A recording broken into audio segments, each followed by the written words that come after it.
Authorities investigate two separate shootings in Joplin on Monday. This is KOAM News at noon. I'm Tanya Bach. Topping our first 7 minutes, two shootings that sent two men to the hospital yesterday. The JPD responded to the first shooting just before 10:30 on the 900 block of South Connor Avenue. That's where they found 29-year-old Joseph Pryor suffering from a single gunshot wound. He was taken to the hospital for treatment and is now in police custody, held on active warrants out of Webb City. The second shooting happened on the 3100 block of South Jefferson Avenue. Officers responded to the scene around 5:30 in the evening and found an adult male suffering from a gunshot wound to his abdomen. He was taken by ambulance to the hospital. Joplin police are still investigating and have not yet made any arrest. Authorities say a suspect killed by Joplin police last month exchanged gunfire with the officers. The JPD revealed that information in a news release yesterday. The department says officers responding to an assault call on October 30th shot the suspect, Shane Endicott, when he displayed a gun, resulting in an exchange of gunfire with the officers. The three officers involved were Officer Pete Box, Officer Daryl Klink, and Sergeant Jason Stump. The JPD says all three officers remain on paid administrative leave.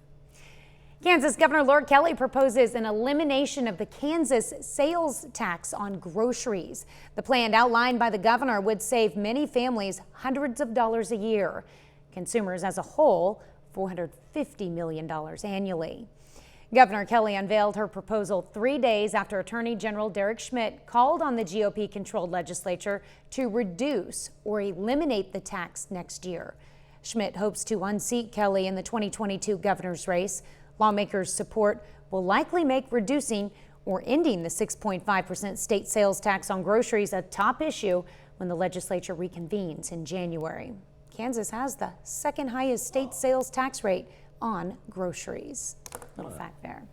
Well, we've been able to save on our heating bill the last couple of days, but for how much longer? Michael Hayslip joins us. First, look at the forecast. We got a couple days left. And with you and I both being parents, and I spent a good majority of the morning outside working on a couple stories and whatnot, and every now and then, you know when the kids wake up, do you ever go, "Hello, sunshine"? Yes. I do too. Yeah. Right. Oh, you mean say that to them? Yeah. Oh, okay. Yeah. Maybe it's a daddy-daughter thing. I was going to say I wake up before the sunshine, so. No. But you mean calling your kids like sunshine? on weekends and hello, sunshine. I usually say it to them sarcastically if they're waking up in a crabby mood. I'll say, "Well, aren't you a sunshine this morning? A ray of sunshine this morning?" And they're just like, "I don't want to go to school today." Mm-hmm. That's what it felt like, because it honestly has been a game of hide and seek with the sunshine. And so while I was outside on the phone, it would be like, all of a sudden I'd get this ray and it'd warm up and then more cloud cover. And we can illustrate that here just from 7th and Rangeline. Let's take a look at our tower camera. That's facing off to the north-northeast. But look at this. As we shift off to the west, beautiful blue sky right down 7th Street. And so it's just been kind of one of those days. We knew we'd have a little bout of everything before it was all said and done. There we are over Television City, where it's been a tad bit windy, but I tell you what, it's been delightful considering that we are talking about the middle of November, and we've got temperatures ranging anywhere from 66 right now in Joplin. Let's go 66 as well in Chanute, and Grove pushing up to 69. I knew we'd scrape some 70s here before the day was over. And while the cloud cover continues to move off to the west, everybody gets a little afternoon sunshine. But Tanya, coming up here in just a little bit, we've got to talk about why that Wednesday panel has a 70% chance of rain. And to answer your question about the heating bills, not too bad for Tuesday and Wednesday afternoon. It's Thursday, Friday, and Friday night that we need to deal with. If you have any heat in your house, you might want to close the windows and trap it in there. You best do that before we get to Friday night for sure. All right, thanks, Michael. Well, AAA predicts a sharp rebound in Thanksgiving travel this year to near pre-pandemic levels. Errol Barnett gives us a look at the numbers.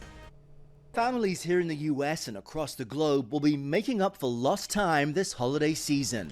Since they last saw Harper, she's grown up so much. Later this month, the Hathaway-Nichols family in Olympia, Washington, will be flying to Ohio to visit relatives they haven't seen in 2 years. It's like a I'm five and a half. different person and just lost her tooth. See? Yeah, there's just a lot of different things and life events that have gone on. They will be among the more than 53 million people expected to travel over the Thanksgiving holiday. And despite gas prices inching up more than $1 a gallon since last year, 90% of travelers are expected to drive. AAA says plan ahead. You're going to be driving on crowded roads. There's going to be traffic. There are going to be lines at the airport. Be patient. And AAA has some tips if you plan to travel. One of them is book early morning flights. They're less likely to get delayed or canceled. And if you're driving for Thanksgiving, consider leaving Wednesday before noon or early on Thursday if you're not heading out too far. The bottom line here is make a plan now to save on stress later. Errol Barnett, CBS News at Charlotte Douglas International Airport. That's a look at today's top stories and weather in our first 7 minutes. Up next on KOAM News at noon, the First Lady launches a vaccination campaign to provide reliable information and access to parents. And later, we're making spoon bread in the Mr. Food Test Kitchen. More than 360,000 children under the age of 12 have already received their first dose of the COVID vaccine. And now the White House is enlisting schools to help make sure all kids get their shot.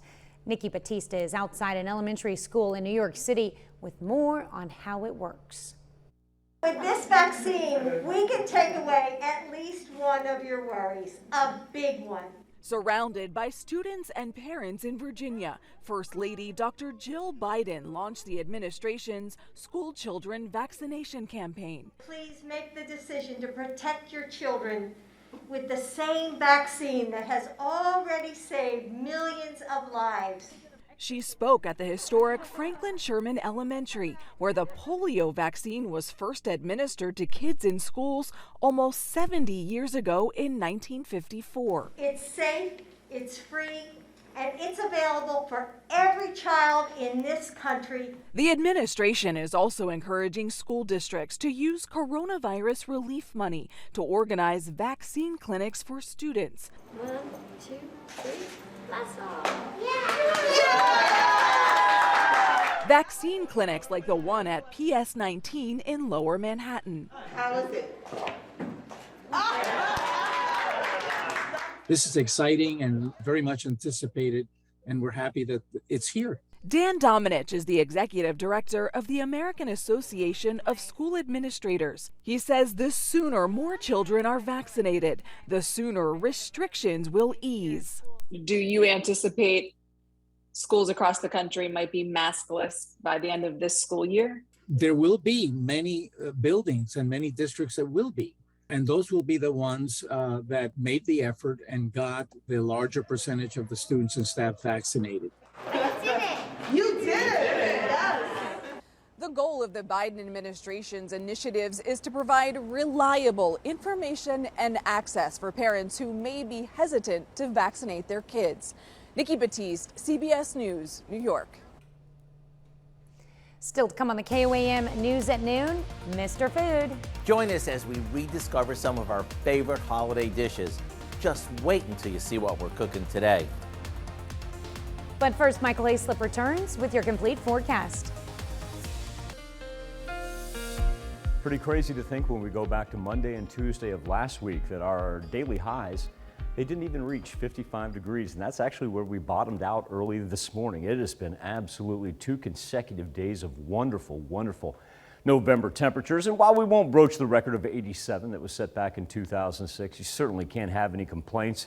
Now, we talked about it earlier. If you were to look one direction, it looked like it was overcast. If I were to point you the other direction, you say nothing but blue sky and sunshine. So it just all depends on whether you're half glass full or half glass empty. 66 degrees is where we stand right now at Joplin Regional Airport as we take a live look over 7th and Rangeline with the wind coming in. Still pretty good clips, 15 miles per hour right there. That's not the latest gust. The latest gust we had was actually 24 miles per hour. And crazy thing is, that's actually a little bit lower than what we had yesterday.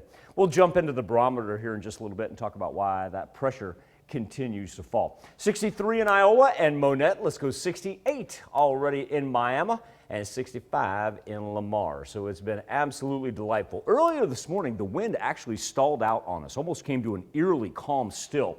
But right now we're going to split that just up to the northwestern portion of the 4 states. So anything down here to the south and out to the east, still going to roll to about 10 to 15 miles per hour, if not 15 to 20, and then gradually becoming calmer. But even where we see the split and the north wind beginning to work in from the northwest, still not a big difference temperature-wise. As a matter of fact, that is actually where we see the split, where we get the blue sky throughout. When we were at 7th and Rangeline right there, remember, we were facing off to the west. That's why we saw the clearer skies. When we started the show, we took a look to the east, and that's why it looked like it was overcast. That's also, too, mimicking our temperatures. As you'll notice, our dividing line right there on the color contour, jet stream really flattening out. Earlier this morning, we had a nice little ridge that was running right through us, and now we're starting to see the split right there, an indicator that the high pressure beginning to move up and over us, and it will be replaced. Remember, we talked about the barometer falling. Well, there it is, beginning to move its way east of the Rockies and then down toward us. And what that's going to do, well, we're not going to have any severe thunderstorm activity.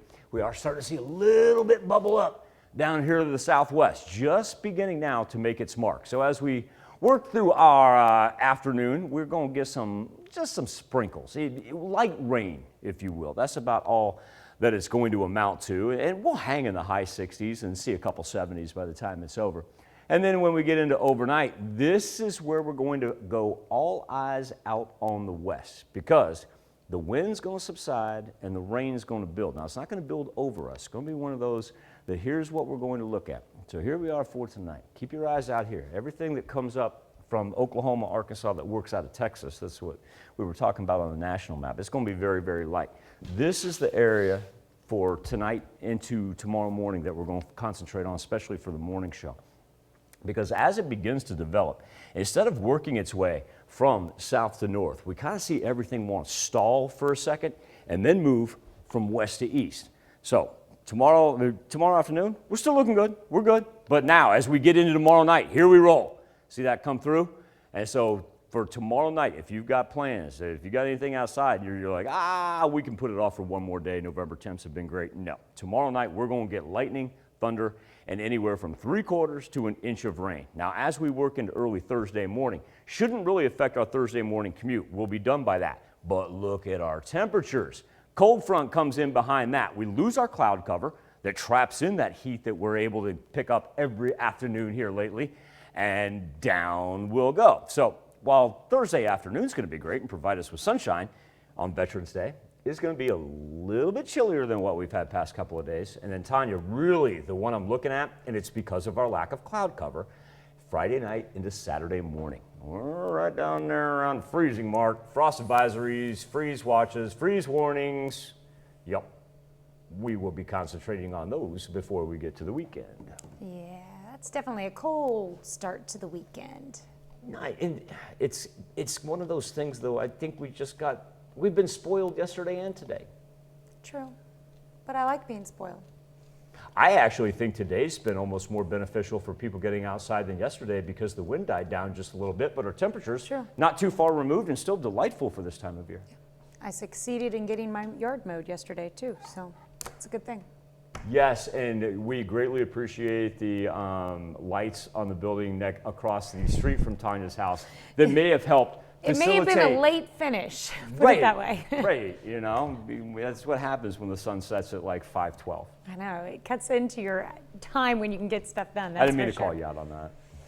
Hey, it also puts you in the mood to go to sleep early too, so. Good call. There you go. All right, thanks, Michael. We take this time to honor today's 4-state hero, communications technician 2nd Class George Caston in the U.S. Navy. The soldier fought in Korea from 1952 to 1955. He earned the Good Conduct Medal, the United Nations Service Medal, and the Korean Service Medal. To George Caston, we thank you, our 4-state hero. Today we're making an American classic side dish that has roots in the South. Howard shows us how to make spoon bread in the Mr. Food Test Kitchen.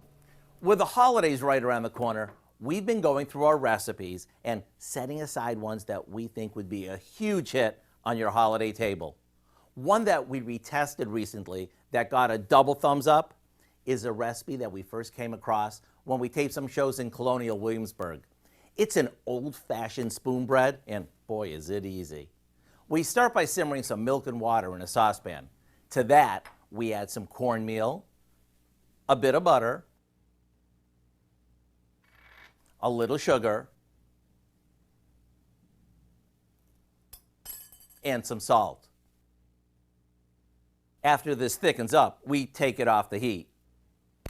While that sits for a sec, we beat a few eggs with some baking powder until it's light and fluffy.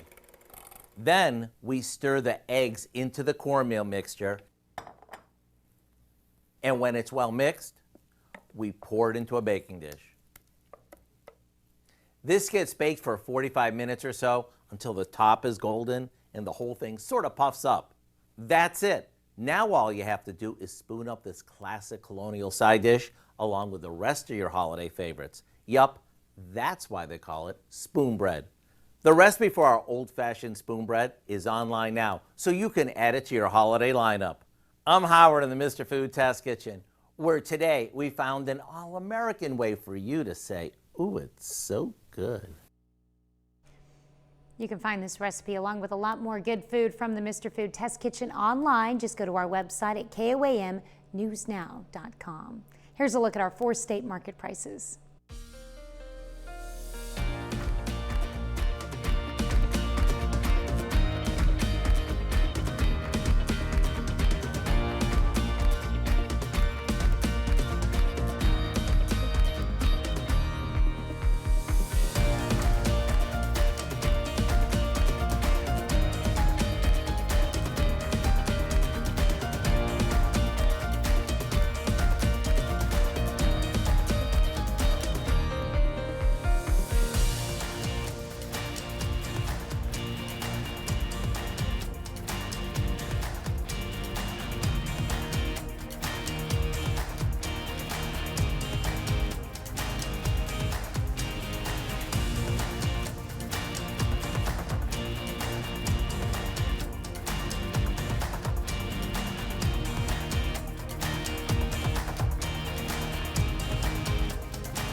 So let's stair-step through this. As we work through Tuesday night into Wednesday morning, anything that you do see, it's going to be sprinkle or very light rain. And that'll persist into Wednesday as more of a nuisance than anything. But now remember, Wednesday night, here's where we get rolling. As it works in from the west, then it's going to be just perfect timing if you've got Wednesday night plans. I would probably say back off on those if they're outside, that is for sure.